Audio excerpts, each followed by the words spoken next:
As we grow older, we often lose the extreme ends of our hearing spectrum. So, how many of the following sounds can you hear?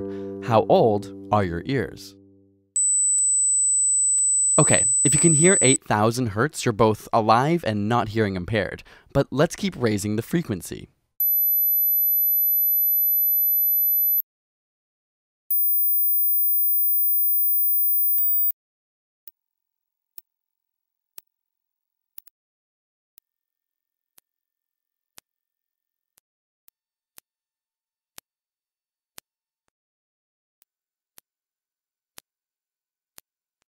How high could you hear?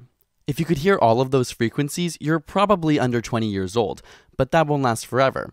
Unlike other organs such as the liver or skin, the inner ear does not have the capacity to regenerate. In your ear, there are thousands of tiny nerve cells called hair cells. These are responsible for picking up different frequencies and sending the signal to the brain where it's processed. But as you age, the continual exposure to noise and loud sounds can break, bend, and destroy these cells.